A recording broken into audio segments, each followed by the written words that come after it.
The August unemployment numbers just came out. Employment rose, skyrocketed to 3.8%, up from 5.8% last month. Now, this is what the Fed wants. I get this question all the time. Why do you think the Fed wants unemployment to go up? Like, are they that nefarious? Why are they so ill-intentioned?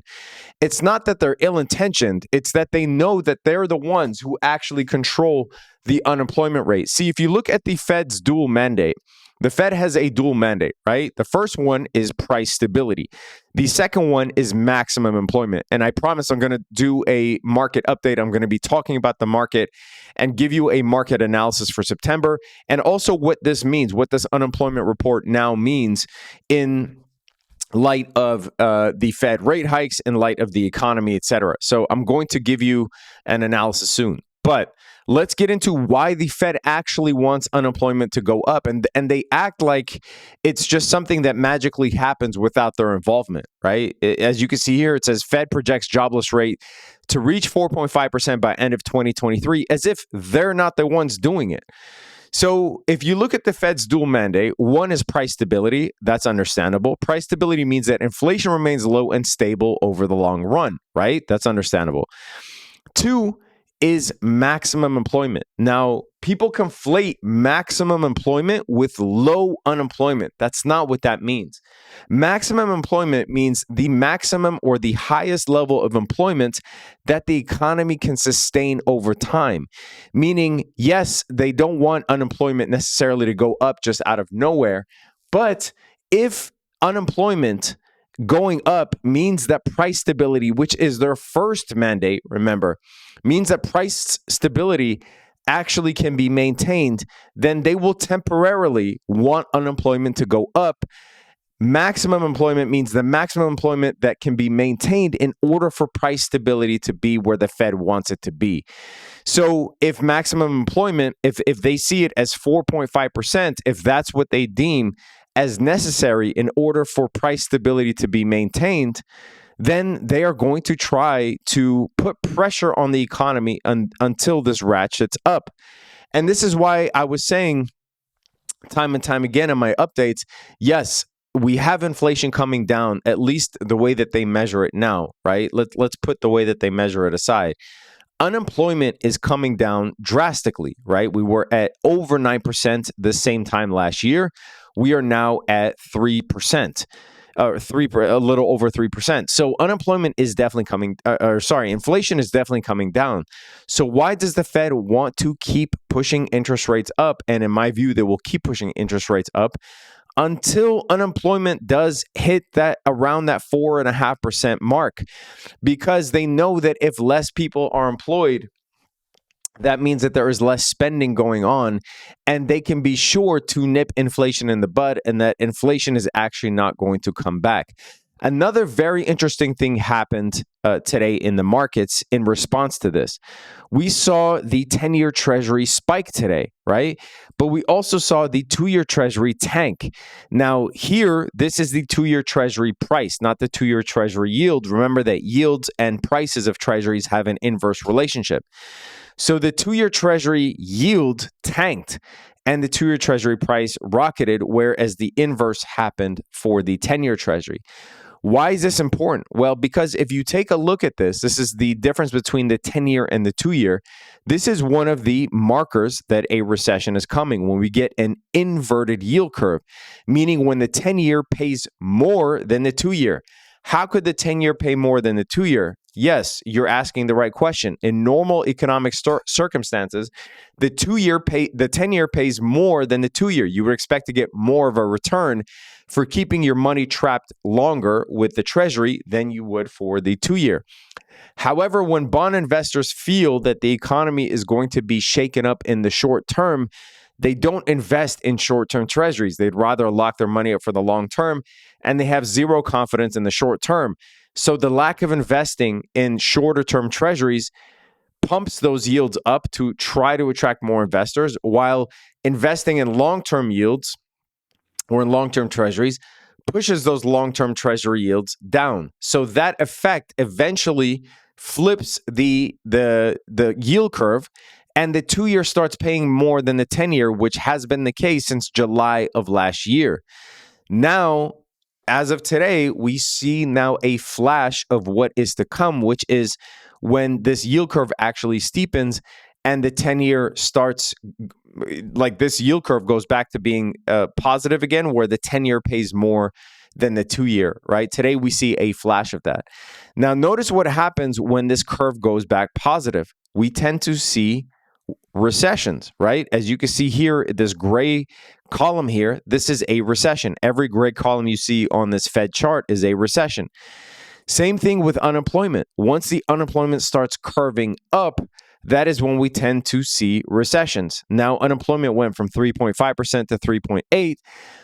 That is not that big of a change in the overall unemployment picture. But once we start ticking above 4%, and we get to near that 4.5% that the Fed wants, then we will likely see a recession. This will likely happen by next year, not by 2023, but by 2024. This will likely happen. And then we will finally see a recession, and then the Fed will actually do their first rate cut. So I don't think the Fed is going to cut this year. I actually think they will hike one more time to get this projection of unemployment up to the 4.5% level, and then they will likely hold it there until we are in a recession, and then they will cut rates, right? Now, this is going to set up for a monster trade that I've talked about before. And the last few videos, I was saying that you can actually buy the 2-year treasuries with a pretty tight stop, and you would have actually banked a shitload on this rise today.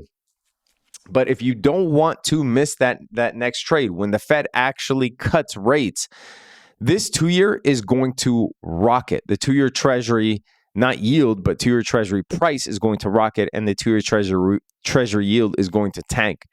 And if you don't want to miss that trade, then I suggest that you join the academy, where we send out all of our day trades, all of our long-term trades, short-term trades, swings, day trades, futures, options, etc. Our trading community is second to none. We have the widest variety of trades and expertise that I've seen, from futures to options to advanced option strategies to advanced option selling strategies. I'm personally up $5,000 on those Tesla cash secure puts that I sold, and we are likely to engage in more Tesla option selling strategies on this drop here. Tesla, as of the time of this recording, is down 4%. So make sure that you use the code DAYOFF, DAYOFF, to get 50% off your first month. This is a Labor Day sale, our huge Labor Day sale. Make sure that you check it out. First link in the description. We are also redoing the Mastermind. We are revamping and relaunching the Mastermind. Mastermind 2.0 is coming.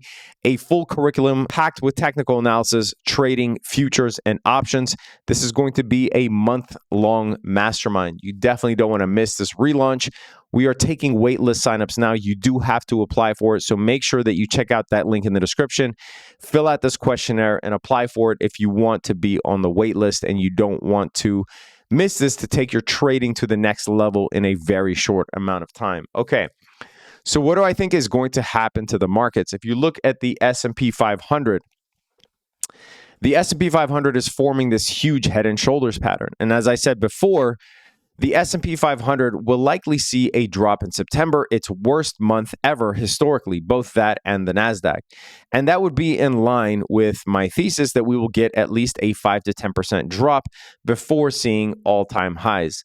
Now, the first trading day of September is shaping up to be what looks to be a continuation of this head and shoulders. It does not have to fill, by the way. Like, we could see just a continuation up because we already saw a 5% drop in August. But again, September is historically the worst month in the stock market. I don't expect us to go back to a bear market. As I said, follow me on Twitter if you want daily free trading and finance content daily. Make sure that you follow me on Twitter. But as I said there, it is very uncommon to go from a bear market to a bull market and then back to a bear market. As a matter of fact, since World War II, this has only happened one time, and this was in 2001. Now, you're probably asking me, well, if you expect a recession to come next year, then how is it that we're not going to fall into a bear market?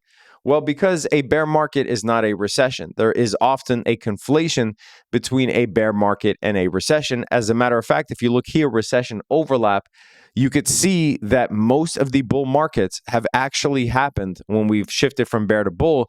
Most of those have actually been maintained through recessions. You could see here where it says recession overlap. 2020, 2009, 2001, 82, 74, 70, 57, and 49. Those were all recession years. So a bull market can be maintained in a recession. A recession is not a bear market. Plus, I do think that barring a credit event, some sort of black swan credit event where we get a pipe burst in the system, either something like the housing market or whatever, something like we saw in 2008, barring that, which obviously could happen anytime the Fed is aggressively and suddenly raising rates like this. I do think that we will surpass all-time highs in the market eventually after September.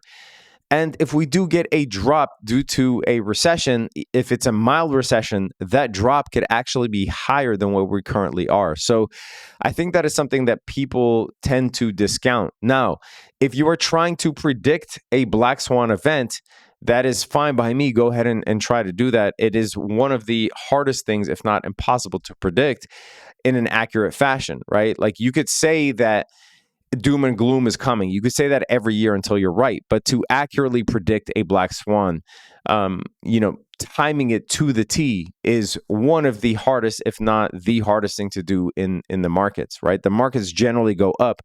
Over 75% of the time, the market's general direction is up, not down, right? Anyway, traders, so a short summary, I do think that unemployment is going to keep going up. The Fed actually wants unemployment to keep going up. Don't let anybody tell you different. It is in their mandate when they talk about maximum employment. Maximum employment doesn't mean the lowest unemployment.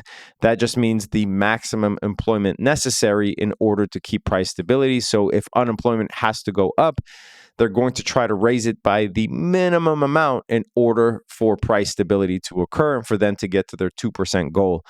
So that is what I think is going to happen today, is a flash in the pan of what is to come in the future, with the inverted yield curve finally going back positive, with unemployment finally ticking up past 4%. It might take a while. We might be in 2024 before those two things happen. Who knows? But I do think we will get a recession in 2024. Remember, a recession doesn't necessarily mean a return to a bear market. Most of the bull markets have been maintained through recessions if you look at it historically.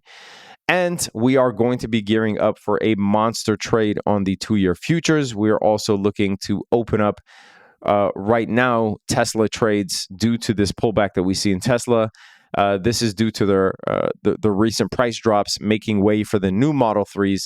In my view, with the new Model 3s and with the Tesla Cybertruck orders coming in, it'll be no time before we see 300 on Tesla, right?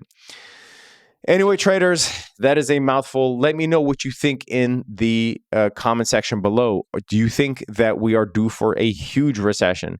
Do you even see the market dropping in September? I get an array of opinions now, right? There are people that think that the bull market is just going to continue without a drop. There are people that think that we're due for a huge recession before the end of the year. Let me know what you think. I'm curious to know what you think. I try to respond to every single comment. If you got something out of the video, hit that thumbs up. Make sure that you use that code DAYOFF, DAYOFF, at checkout for 50% off your first month. Make sure that you get your name on the wait list and apply for Mastermind 2.0, which is coming at the end of September. Subscribe to the channel, hit that notification bell. Stay safe out there, traders. Peace.